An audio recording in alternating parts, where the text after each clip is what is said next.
started. Hey everyone, welcome to the 16th Annual Women's Policy Leadership Institute.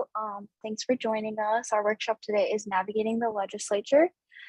The Women's Policy Leadership Institute is a program of Montana Women Vote. Montana Women Vote works statewide to engage low-income and Indigenous women and their families, LGBTQ folks, Two-Spirit and non-binary folks, Black, Indigenous, and other Montanans of colors, and their allies in the democratic process as informed voters, policy advocates, and community leaders. We're grateful for this time with you all, and we're excited to be here. We hope the information presented will inform your efforts in your community, and we look forward to staying connected with you to advance state policy that works for low-income folks in Montana. So I'd like to go over a few things that might be helpful when you participate in today's event. So you're muted automatically, but you can unmute yourself by clicking on the microphone icon in the bottom left-hand corner of your screen, or you can press *6. If you're accidentally unmuted, one of our hosts may mute you.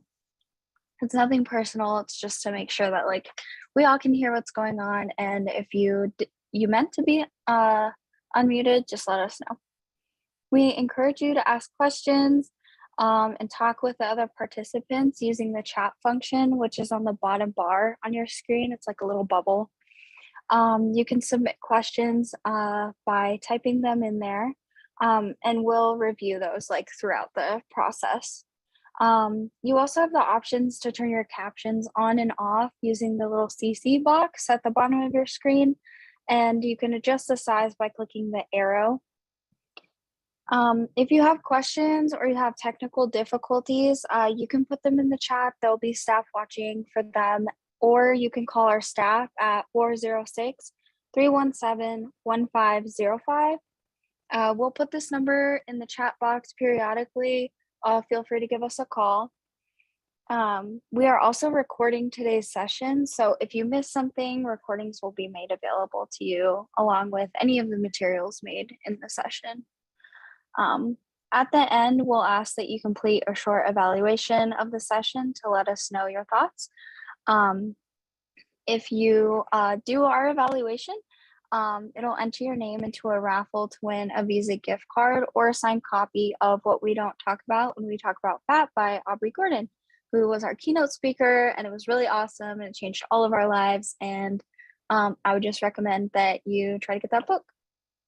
Okay, cool. Well, now that we've got that covered, let's get started. So in this workshop, we have a few goals. So we want to demystify the legislative process and share experiences about how it all works. We want to share concrete tools with which to navigate the legislative session. And we want to get ready for the 2023 session. It'll be here before you know it. I know that the even years go by super fast, almost faster than the session does. So hopefully we'll get to see you there engaging in our work, or you can go ahead and engage in the interim. Overall, we really just want everyone to feel prepared to engage in the legislative process because it can seem really intimidating and uncomfortable.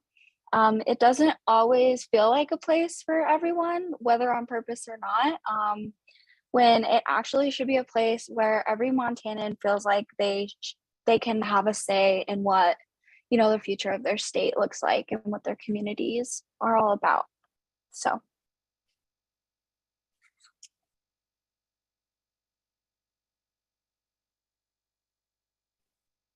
Okay, sorry, it took me a minute to get myself unmuted there. Hey everyone, I'm SJ Howell, training alongside Hannah. Thanks, Hannah. We're going to jump into the first section of this workshop, which is understanding the legislative process. And I'm going to go over basically a bunch of pretty straightforward parts that make up the legislative process. Some of this may be really familiar to you. for others folks, it might not be as familiar.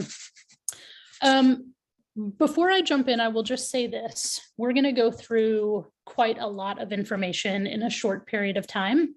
And the legislative session, you know, it is not easy to understand and navigate the legislative session after 1 hour of a workshop. Like Hannah said, the legislative session is complicated, it's fast moving, it has its own language, lots of jargon, lots of wonky stuff. And, you know, I think that a lot of us feel like that is for a reason, because it really consolidates power in the hands of those people who are up there professionally being paid to do it. And that is not most of us. So I will just say, you know, we do this workshop as often as we can, at least every year at WPLI. And we're happy to do it any other time with other community groups or organizations, because we think that this stuff shouldn't be a barrier to participation. And also, we have to participate even if it doesn't feel comfortable, because that's how change gets made. So all of that being said, let's dive in. Montana's legislative structure. So we have 100 legislative districts. Representatives, there's 100 representatives in the House and 50 senators in the Senate. Each representative represents one district, which is more or less 10,000 people, and each senator represents two districts combined, about 20,000 people. And you'll see that every Senate district is like 2 House districts combined. The legislature meets every other year in the odd number year, or sorry, the odd number years. The even number years are the election. The odd number years are the session. And this is a little unusual. Most states have a legislative session every year. There's a handful that meet every other year. So what this means is that our legislative sessions are very intense. There's a lot that happens in those 90 working days. Representatives serve 2-year terms. So that means that representatives in the House are up for re-election every time a statewide election comes up. And senators serve 4-year terms. And there are term limits. It's 8-year term limits in each chamber. So you can serve 8 years in the House, 8 years in the Senate. This is a map of what our legislative districts look like right now. So you'll see, for example, that some of the districts in rural parts of the state are really quite big. And there are other districts, you know, these little squares inset that are the bigger communities, the bigger cities. Districts are really quite small. I will also just say that these districts are all set to change in 2024 based on the redistricting process. And that redistricting process is pretty important. It draws these district lines, and it really has a lot to do with how people are represented in the legislature. So keep your eyes out for that in the coming year. Now, once the legislature is elected and post-November election, everyone who's serving in both the House and the Senate is assigned to serve on committees. Legislators serve usually between 2 to 4 committees each. And committees are a really important part of the legislative structure for a couple reasons. Bills are first heard in committees. When we think of like testifying at a hearing, that happens in a committee. So our chance to go and speak directly to legislators on a bill happens in committees. And the first vote that happens on a bill happens in committees. So a lot of times, whether a bill moves forward or dies right away is based on committee structure. I want to point out a couple quick things. So the House and the Senate have different names for their committees, even though the committees handle the same bills and the same, do the same sort of process. And I don't know why this is, other than it's just like, it seems like one of those complicated things that we should fix and we don't. So you'll see at the very top of the list, for instance, on the House side, the first committee is called Agriculture. On the Senate side, it's Agriculture, Livestock, and Irrigation. Now, the House Agriculture Committee does talk about livestock and irrigation. They just have different names. That's kind of an easier one. A more complicated one, on the House side, the second committee you see on that list is Appropriations. Now, appropriations is the process of basically spending money. But in the Senate, that same committee is called Finance and Claims. So they do the same work, but different names. Similarly, one committee that we are in a lot is Human Services on the House side and Public Health, Welfare, and Safety on the Senate side. So, this is one of those things where it just takes a little time and a little practice to get used to understanding which committees are which. The legislature also has leadership. This is the leadership that is currently serving. They were elected at the January of 2021, and they'll serve through the end of this year. And you'll see that there's leadership on the House and Senate side. Leadership is important for a variety of reasons. The leadership, and particularly the sort of majority leadership, so Speaker of the House and President of the Senate, these folks have the ability to assign bills to certain committees. They make those committee assignments, which is really actually pretty important. They set the schedule, and they have a lot of, say in some of the sort of behind the scenes procedural stuff. So, for example, if you wanted a bill to die sort of a quiet death by missing a deadline, if the leadership wanted that to happen, they could probably make that happen, just as an example. So these leadership, the folks in leadership positions are pretty important, and leadership is elected. They're elected by their peers. So the House Majority Caucus elects the majority leaders, the Minority Caucus elects the minority leaders, same on the Senate side. And timeline. So I mentioned that the legislature meets for 90 working days. They start in January of odd number years. I like Hannah's reminder in the chat that legislature is odd. True enough. So usually they meet starting sort of the first full week of January, and they meet through April. You can see here, this is a snapshot from last year's session. You can see that they start out not meeting on Saturdays, but about somewhere around February, they start meeting on Saturdays as well. So they meet 5 to 6 days a week, and they count those days as, legislative day 21, 22, etc.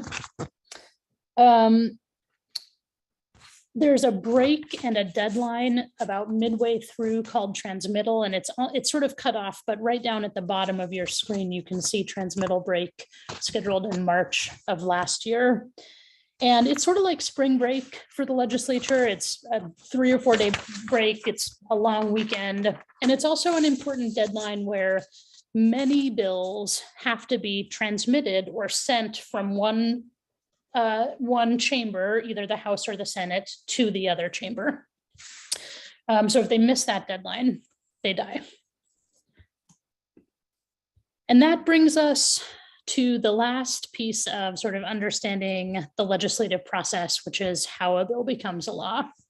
Now, again, I'm going to go through this pretty quickly, and I will say, there's an exception to every rule. The way that I'm going to explain it is basically the process that's supposed to happen, but there are always changes, and that's also part of the process.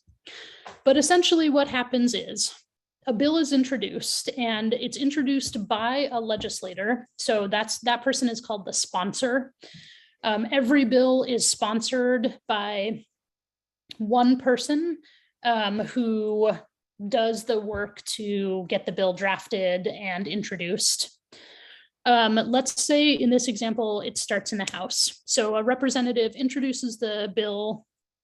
It is referred to a committee, and that is done by the leadership. So they'll look at the bill and they say, okay, this bill has to do with Medicaid. It belongs in Human Services. And it goes first things first to a committee hearing. So the Human Services Committee schedules a hearing. They hear the bill, and then the committee takes a vote. At that point, the bill can die, at which point it's done just like that, or it can pass out. And the committee report is that process. The committee is basically reporting to the whole House to say, either we killed this bill or we passed this bill. So in this instance, let's say the bill passes. It goes to the floor of the House for what's called second reading. And second reading is the first sort of full House vote. And this is also when the entire chamber, the whole House, will debate the floor or the bill on the floor. So this is where we get some, dramatic speeches by legislators and that sort of thing. And once that's done, once that debate is done, they take a vote. Again, at this point, if the House as a whole votes the bill down, that's it, the bill is dead. But let's say in this case, they pass it. Then it goes on to what's called third reading. And third reading usually happens the next day after second reading. They are not allowed to happen on the same day per legislative rules. And third reading is another vote of the whole House, but there's no debate. They just say the number and the title of the bill, and folks vote. So it's basically each chamber votes twice. If the bill passes again, it's sent, you can see this, this little arrow, to the Senate, and it starts all over again. It's sent to Senate committee. The committee has a hearing and a vote. The full Senate has second reading and then third reading, those two votes. And if it passes the whole process again on the Senate and nothing is changed or amended, it's sent to the governor, and the governor either vetoes it or signs it into law. Now, a couple things about process here. We all know that bills can be amended or changed. That can happen either in committee or on the floor, but the most likely place is in committee. If the House passes a bill and the Senate amends it, depending on how big those amendments are, they sometimes go to what's called a conference committee, which is made up of both representatives and senators to try to either agree on those differences or to send it back to the House to go through the process again. So I know that that's a very quick and dirty version of this, and there's a lot of ways that things can go sideways and look a little different, but this is sort of the most standard process for how a bill becomes a law. So that was a lot. I'm going to take a short pause and say if you have questions on any of this, drop them in the chat. And I'm going to hand it over to Hannah to talk about legislative tools.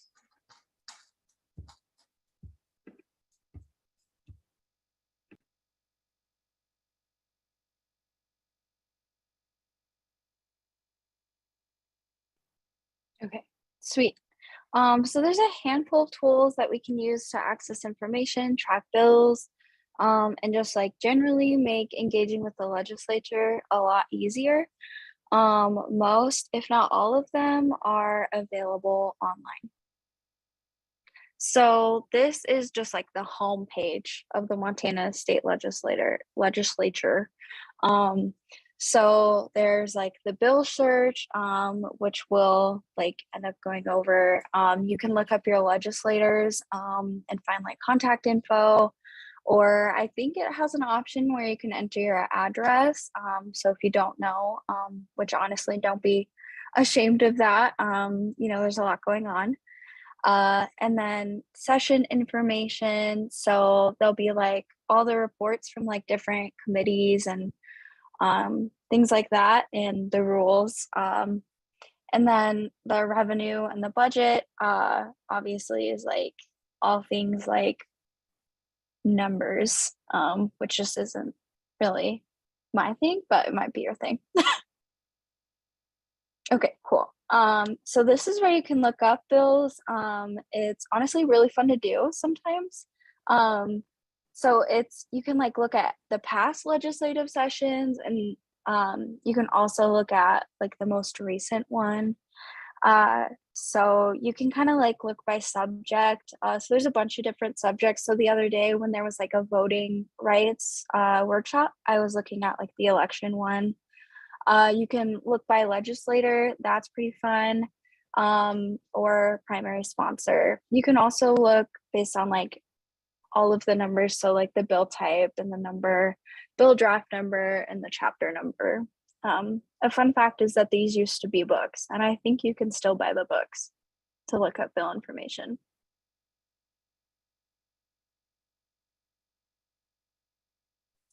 Okay.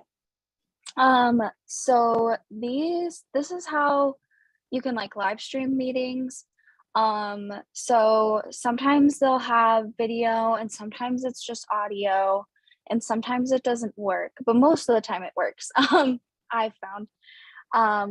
And basically like almost all the hearings and the floor sessions are available online, which is really nice and makes it super accessible, especially if you're far away from Helena and you're tracking a bill, or you're in like a really rural area, because the state is so huge. And it's just a cool way to see what's happening. You can watch it even if it's not like live. Yeah, so.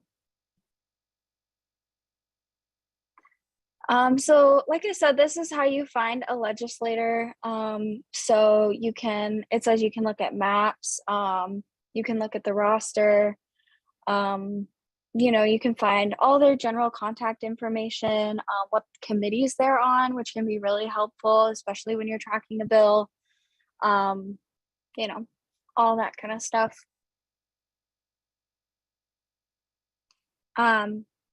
So we'll talk more in a minute about when to contact a legislator and why to contact a legislator. But in the meantime, this is the legislative switchboard. So a couple options. If you call the phone line, you'll talk to an operator who will take a message down for you and deliver it to a legislator.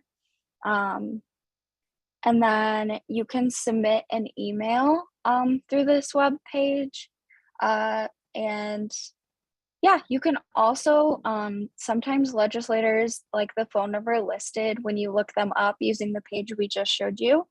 They'll have like cell phone numbers. So sometimes you can even text them or call them like it's their personal line, or you can write a letter. Yeah. Right. So a couple things that came up in the chat as we were going through this, just going back to sort of committee structure. Again, legislators are assigned to committees by legislative leadership. And I will say that the party that holds the majority in the legislature has final say over that. So we do end up with committees that are stacked in certain ways, and that is by design, and that the power to do that rests with whoever holds the majority. So right now, of course, Republicans hold a majority in both the House and the Senate. So you will see that the number of Republicans and Democrats on the committee sort of mirrors the overall proportions in the legislature, and who those people are is up to the Republican leadership. But any legislator can introduce a bill on any subject, regardless of what committee they serve on. So let's say there's a legislator who serves on agriculture and transportation, but they have a bill that would be heard by human services. They still introduce that, and then they go introduce that bill to the Human Services Committee. So that's a great question. Okay, so this is the second half of our workshop. This is the sort of fun part. We talked about understanding the legislative process, sort of what the building blocks are.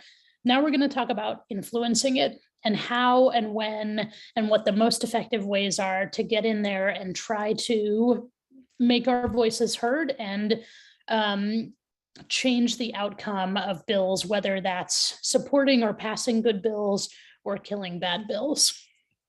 I will just say, keep those questions coming in the chat. If you don't want to use the chat, you can put up your little raise hand icon. Hannah and I might not be able to see that because we've got this PowerPoint going, but we'll try and get somebody to flag us in the chat and let us know that you want to ask your question, not on chat. So here again is this how a bill becomes a law slide. And I want to talk about a couple of things. The first thing is that one of the best times to influence legislation is before any of this starts. And that is one of the most difficult and frustrating realities of the legislative session, because sometimes we don't know that a bill is being drafted. You know, you can sometimes see bill drafts, you can sometimes see by the title of a bill, even if there's no language in laws, the bill search website that Hannah showed earlier. But a lot of times you don't know this. If you do know, especially if like a bill that you're supporting, if you know a legislator in your community is working on a bill, don't wait, go talk to them now. If you know that a legislator carried a bill last session that you were really interested in, and they're running again, or they are, you know, a senator whose term isn't up, go talk to them now. But if you can't influence a bill before the session starts, before the bill is introduced, the most important time is during committee hearings. And that's the only time when the public can give testimony. So again, there's usually two chances, right? A House committee hearing and a Senate committee hearing. Some bills are heard in more than one committee, and that's usually bills that cost money. So let's say there's a bill to improve dental benefits in Medicaid. That bill would first be heard in Human Services in the House, but then it would also be heard in Appropriations because it would cost however much money. So in that case, you get 4 committee hearings, but mostly you get 2. And finding out when a bill has a hearing, you can do that again through laws. Hearings are scheduled quickly. Sometimes you only get a day or 2 of notice. Sometimes you get a week or more, but usually not that much. And you want to take that opportunity to testify if you can and talk to the legislators who are on that committee. And one of the reasons for this, again, is that one, only legislators speak on the floor. So once a bill has heard its hearing or has had its hearing, you can talk one-on-one to legislators, but you can't publicly testify. And 2, committees are usually made up of, you know, between 10 to 20 legislators, depending. Senate committees are smaller, House committees are larger, but you know, the number of votes that you are trying to influence is much, much smaller in committees. And so you often have a much better chance of being able to influence how legislators are thinking about the issue, making sure that they are hearing your story, etc. So when to give public testimony, the first and most important way that we try and influence the outcome of a bill is in those committee hearings. So let's talk briefly about how to testify at a hearing. Now, I included virtually because last year, of course, folks were able to testify virtually through Zoom. I do not know if that will be an option next year. None of us do. We might not know until next January. You know, I think that having virtual testimony was a good thing and it allowed more people to be involved, but there's no guarantee that that will still be available. However, interim committees are hearing testimony virtually still, so that's something to keep in mind. Now, a few things to know about testifying at a hearing. Arrive early or log in early. If you are in person, committee rooms can fill up. They have limited numbers of seats. And so, you know, getting there early means you get to be in the room. If you don't get a seat in the room, don't worry. You can wait in the hallway and the staff will make sure that folks get a chance to get in. There are sign-in sheets at the door on a clipboard, and you want to sign in with your name and whether you're a proponent or an opponent, you're supporting or opposing the bill. That sign-in sheet goes into public record. You know, you want to turn your cell phone off and be sort of quiet. If you're not, they'll kick you out. So it's a good idea to pay attention to that. Prepare your testimony ahead of time. I know that's sort of common sense, but it's a good idea to write it down. Be prepared to give a 2-minute version or even a 30-second version. If you have a lot of information, including like facts and figures or statistics, it's great to have a written statement with copies. If you are able to make a copy for everyone, they'll hand that out right then and there. If you only have one copy, you can still give it to the committee secretary and they will make copies for everyone. Dress appropriately. So this is really up to you. There is a dress code for legislators in the Capitol, which basically comes down to like business dress and no jeans. There is no dress code for people who are not legislators, but I think it's worth knowing ahead of time what the general atmosphere is so you can dress in a way that makes yourself the most comfortable. If you're testifying remotely, you are not allowed to be on video, so dress however you want. And then use legislative hearing protocol. And that's what this is at the bottom. And you'll hear this if you listen to committee hearings, you'll hear everybody use this same protocol.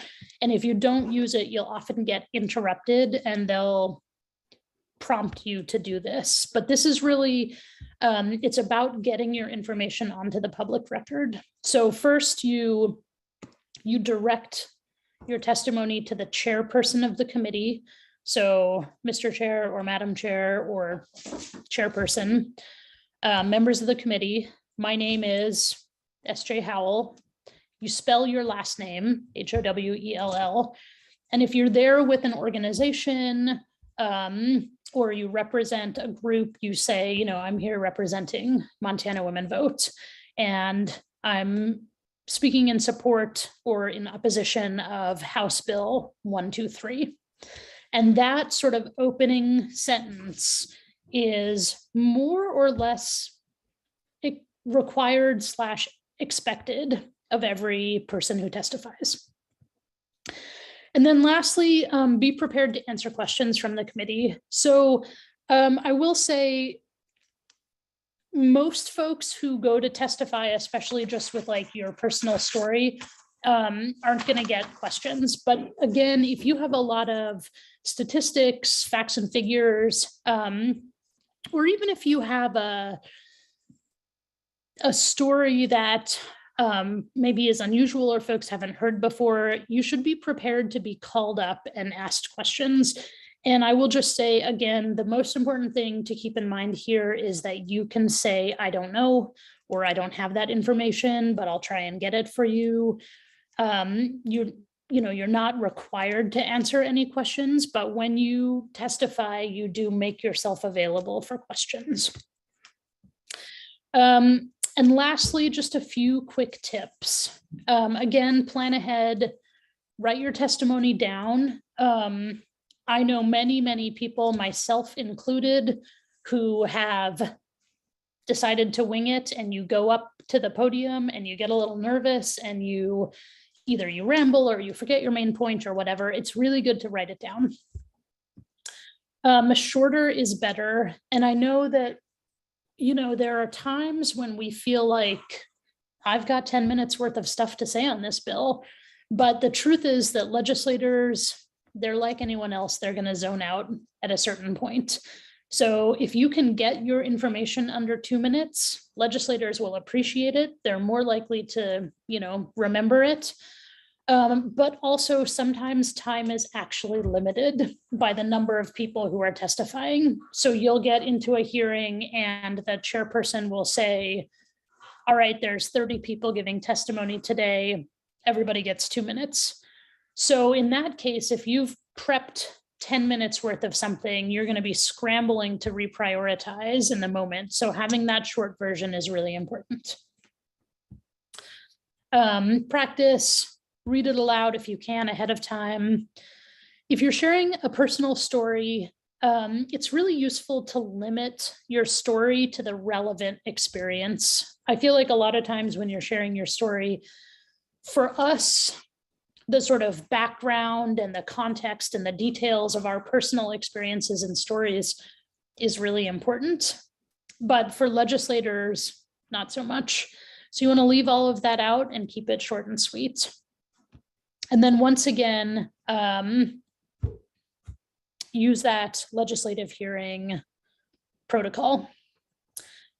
The last thing that I'll say, and then I'm going to hand it back over to Hannah, is that testifying in committee hearings is one of the most common ways that we can share our thoughts to legislators, but it's not the only way. We're going to talk more about that in a minute.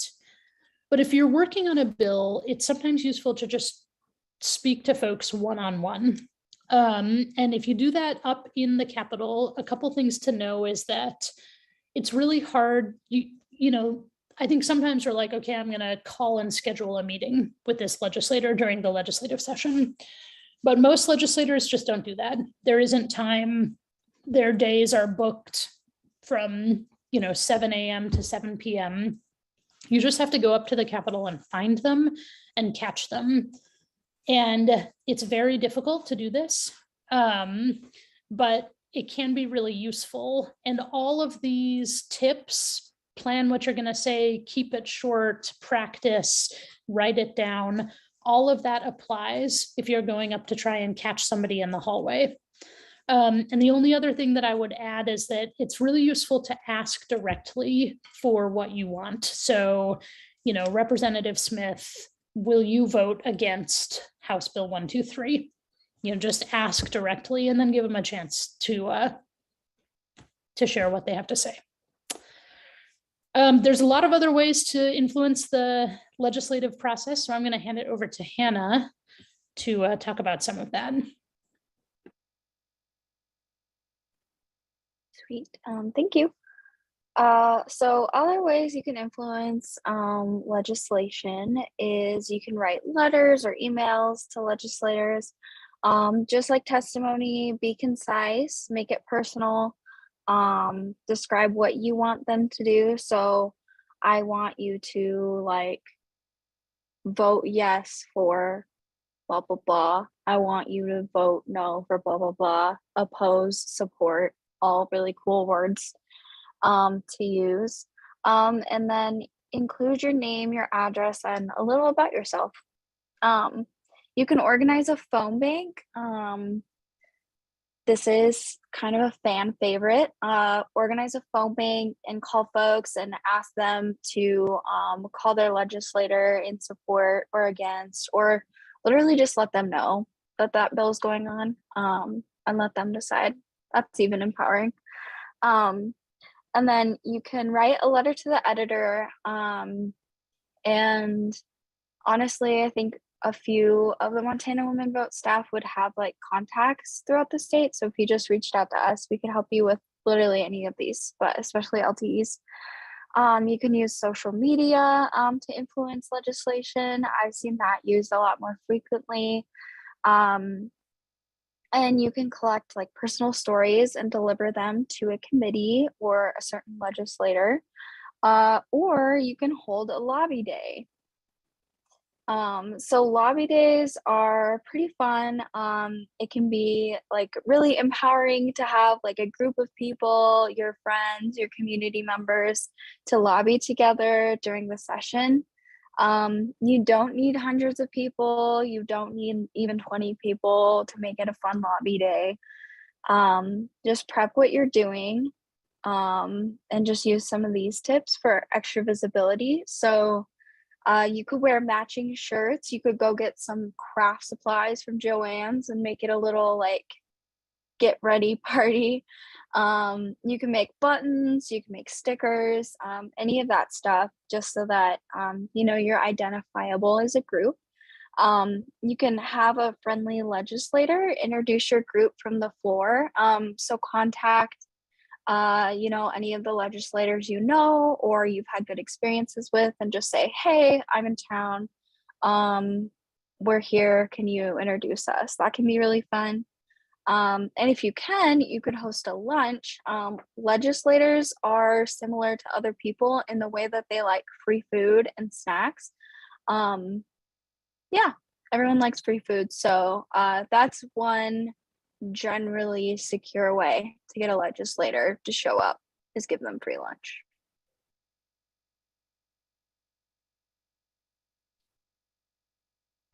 This is the stuff no one tells you about. So stairwells are a good place to kind of catch in legislators. You can send notes to a legislator on the floor with a page for $1. So I was a page in high school, and basically you just like do like chores around the Capitol. And it's like an honor, but you do chores. And so you can basically just find a page and they'll have a little name tag, and give them $1 and they'll send a note. You can find most of the cell numbers in the guidebook. There's tons of information on the first floor at the desk, including what bills are being heard. There's a lot of times there's free food at the Capitol, and there's a free food Twitter account. I didn't know about this until we were prepping this.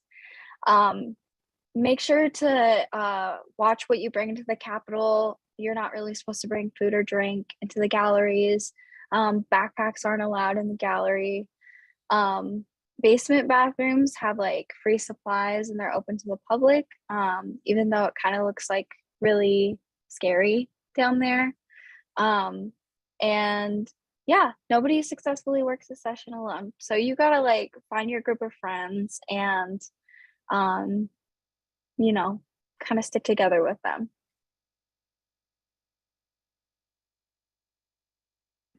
All right. So we purposefully left a decent chunk of time here at the end for questions and discussion, because again, you know, we can run through all of this and there's no way to fit everything in an hour. So I want to take the next 10-15 minutes to hear what kind of questions folks have. I'm going to stop sharing the screen. So you can put those questions in the chat, or you can pop your video on if you want, or just unmute and ask those questions.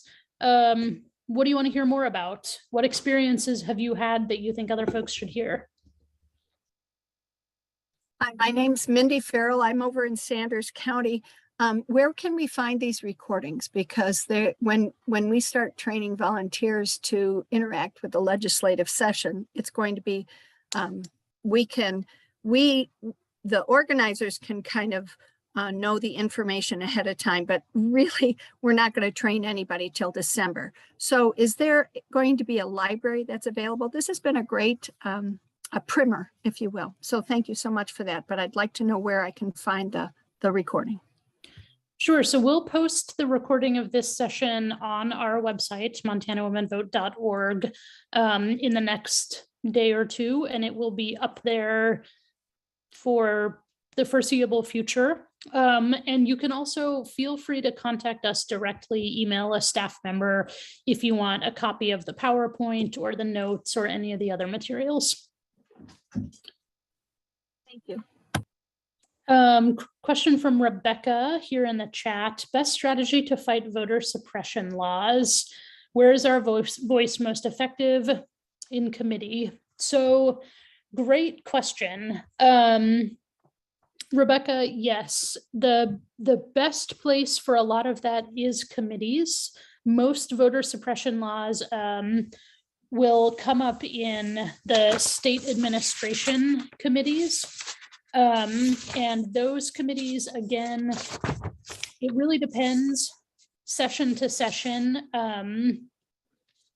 who's on those committees and sort of how friendly they are, but sort of best case scenario is you find enough committee members, so that likely means legislators of both parties who are willing to vote down voter suppression laws, and you work with them, you build relationships with them, you get them a lot of personal stories, you get them tons and tons of phone calls and emails from people, especially in their districts, but really from everywhere, urging them to do the right thing.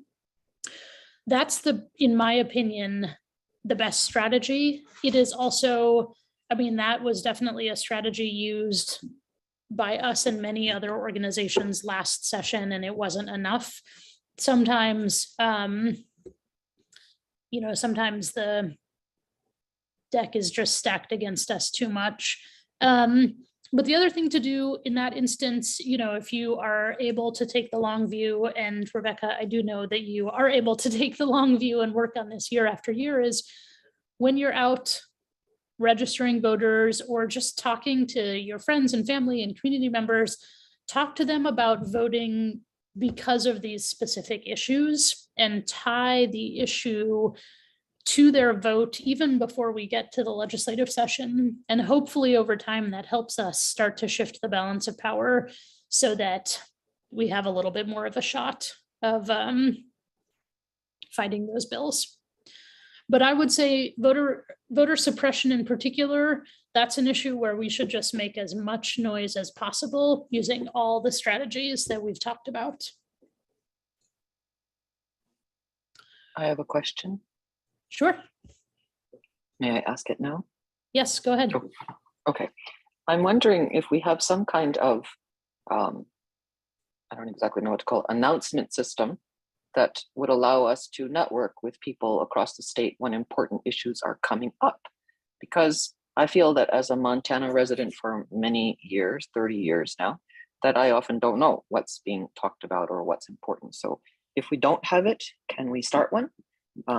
Because I think it's really important, and maybe you talked about this and I missed it, in which case I apologize and you could give me a link or something.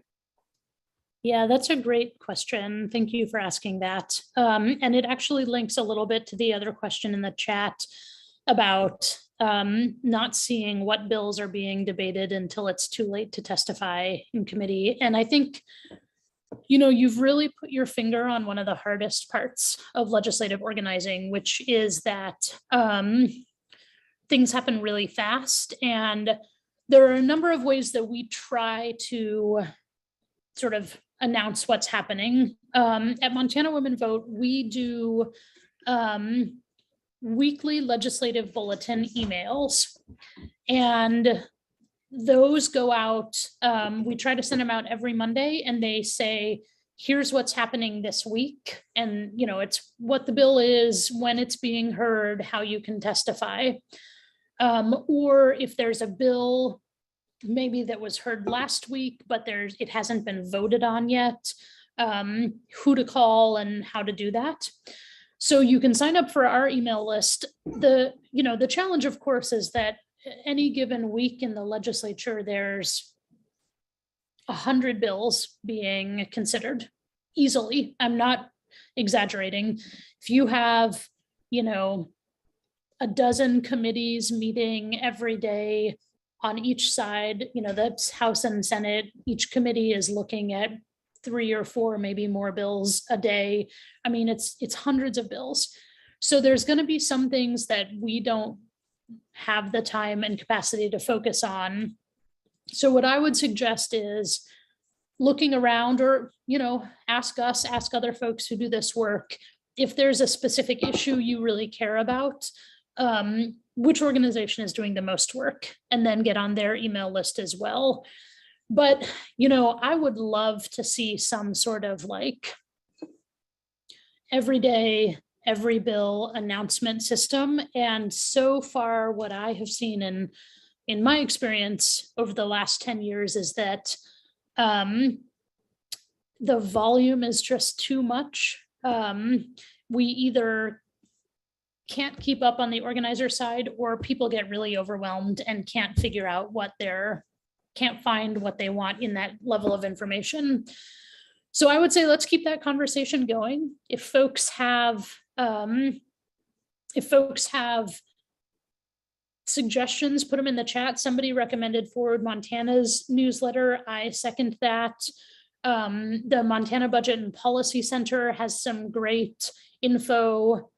Following those organizations on social media is also a good way to try and keep on top of it. But it is a tough issue.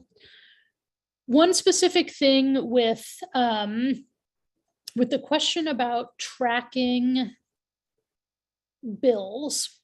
So there's a couple things you can do. If you go to that laws.leg.mt.gov webpage that Hannah reviewed, you can make what's called a preference account, which is just like a personal account, and you can flag bills based on their title, and you will get email notices from the system about bill hearings and when they're scheduled. That is often really difficult, in part because you're trying to figure out sort of, what the bill is from often very generic bill language. But you can see down here, thank you, Hannah, establish a preference account.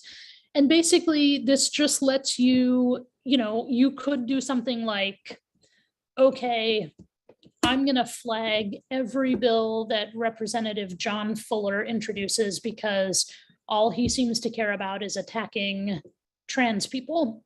So I want to know when those bills are coming up. That's an example.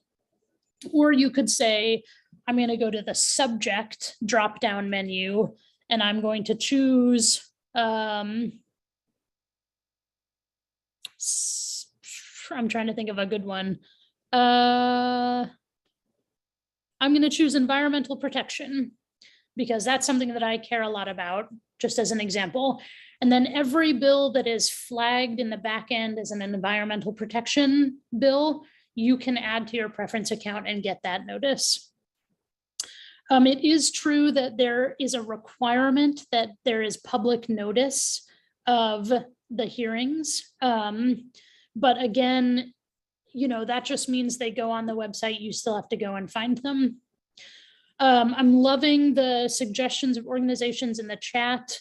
So folks can definitely follow those, and those organizations are all good ones, especially some have email lists, some have social media, some do both. I want to scroll back to a question about equal representation on committees. That's a good question. And the answer is no, we do not have equal representation on committees. Committee makeup mirrors the representation in the legislature as a whole. So for example, if in the House there are 60 Republicans and 40 Democrats, then committees will usually be ish 60% Republican and 40% Democrat, but the majority party gets to basically negotiate how many seats on which committees there are. It is a process that is both like so important to the outcome of legislation and also really happens behind the scenes before the session starts. But yeah, it is stacked against us unless we're in the majority. And I don't want to presume anybody's party affiliation here, but that's the way committees work. So we are just about at the end of our time. We do have another workshop starting in 4 minutes. I will just say that the list of organizations that has been put in the chat and other suggestions, I think it's a great idea for us to, on our end, compile those and put them in a document, and we'll put them up on our webpage, on the WPLI webpage, along with the recording of this and the PowerPoint that we went through. So that'll all be available for you. I just want to say thank you again for joining us. And at Montana Women Vote, we love when people want to get involved in the legislative session. It makes the legislative session so much better. So if you want to do this training for your community, or you want us to come and do this training for your community, get in touch, and one of us or two of us will sit down with you and figure out what works best. We can wait until December, but heck, we'll do it next month if you want. Be in touch. Thank you so much for your work. Just as a reminder, we're going to drop the link to the evaluation form in the chat. Get a chance to win some prizes if you fill that out and put your name at the bottom. But also importantly, we just like to hear what you have to say so we can continue to do this and improve it and make it better and make it work for folks. I will kick it over to Hannah for any last thoughts or words. And then our next workshop, starting in 2 short minutes, is local elections and municipal organizing, which is also super exciting and as important as the state level legislative work. So stick around for that. And for the next few workshops that we have, Monday, Tuesday, Wednesday, you can find that info on our website. Hannah, any parting words?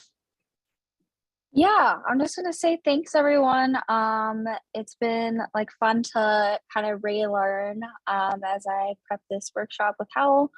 And yeah, I know the legislature can be really intimidating and scary. And I mean, even just walking up the hill, like honestly, I'm out of breath. So it can just be, it can be a lot. But just try to remember that like you matter and your voice matters, and these folks work for you, and that's your building. Because you live in Montana. That's not like their building. Like we all share it in my mind. Yeah, that's all I want to say. That's everything. All right, thank you so much. We appreciate you being here. And I do believe that Danny on our staff is going to introduce the next workshop. So Hannah and I are going to drop off, and Danny, I will kick it over to you.